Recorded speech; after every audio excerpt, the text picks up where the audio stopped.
তোমার হঠাৎ এত পরিবর্তন, এতগুলা বডিগার্ড, পিস্তল, নতুন গাড়ি, আমি তো কোনো কিছু বুঝতেছি না কি হইতাছে বলতো। শোনো, তুমি কিন্তু এখন থেকে আবার কোটিপতি, তোমাকে কেউ অপমান করে কথা বলতে পারবে না। আর তোমাকে পরিচয় করে দিচ্ছি, এটা হচ্ছে সাব্বির, লিয়েন ছেলে। তোমার যে কোনো প্রয়োজনে তুমি সাব্বির কাছ থেকে হেল্প নিতে পারবে। হ্যাঁ সাবির, আজকে থেকে তোমাকে একটা নতুন চাকরি করতে হবে। সরি স্যার, আমি আসলে আপনার কথাটা বুঝতে পারিনি। আমি তোমাকে সব বুঝিয়ে যেই কোম্পানিতে তুমি চাকরি করবে সেই কোম্পানিটা আসলে আমার, কিন্তু আমার বন্ধু রাতুল আমার সাথে বেইমানি করে আমার কোম্পানিটা নিয়ে নিয়েছে, আমাকে পথে বসিয়ে দিয়েছে। এর প্রতিশোধ তো আমি নিবই। কিন্তু উনি কি পারবে? অবশ্যই পারবে। শোনো, তোমাকে শুধু ছোট্ট কাজ করতে হবে।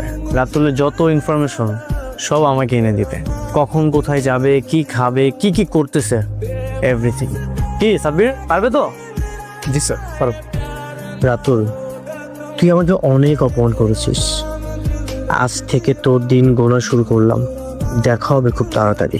স্যার, আমি আপনার বন্ধুর অফিসে চাকরি ইন্টারভিউ দিতে যাচ্ছি। Very good. বেতন যেটাই ধরো তুমি রাজি হয়ে যাও। Okay sir. সাব্বিরকে তোমার বন্ধুর পিছনে লাগিয়ে দিলে? তুমি কি ভেবেছ আমার সাজানো গোছানো তৈরি করা সাম্রাজ্য ও নিয়ে নিবে? আর এটা আমি চোখের সামনে দেখ, মাত্র তো টেক কার্ডে চেনেছি, হাতে এখনো ট্রাম্প কার্ডটা আছে। তুমি তো দেখি বেশ ভালো একটা কোম্পানিতে চাকরি করেছিলে, তো সেই কোম্পানি ছেড়ে আমার কাছে কেন আসতে চাচ্ছ? আমি শুনেছি আপনি অনেক ব্রিলিয়েন্ট একজন মানুষ। আপনার এখানে যারা কাজ করে তাদেরকে আপনি নিজের হাতে অনেক ভালো এবং দক্ষ করে তোলেন, তাই আমি আপনার সাথে কাজ করতে চাই। গুড। তোমার চাকরিটা না কনফার্ম, আজকে থেকে তুমি আমার ম্যানেজার হিসেবে কাজ করবে। আচ্ছা ঠিক আছে, এখন তাহলে তুমি বলো তোমার কত টাকা বেতন চাই? আপনি যেটা ধার্য করবেন আমি সেটাই নেব। আমি কাজকে অনেক ভালোবাসি, কাজ নিয়ে থাকতে চাই। That's great. তোমার এই কথাটা না আমার অনেক বেশি ভালো লাগছে।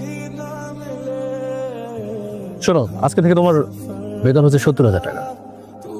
কি বলছো এসব? তুমি যখন অনেকে ম্যানেজার ছিল, অনেক তোমার কত টাকা বেতন দিত? কেন 40,000 টাকা দিল কেন? তাহলে তুমি ওকে 70,000 কেন দিচ্ছ? বিকজ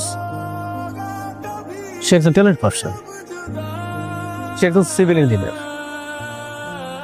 আর আমি তো সিভিল ইঞ্জিনিয়ার ছিলাম না।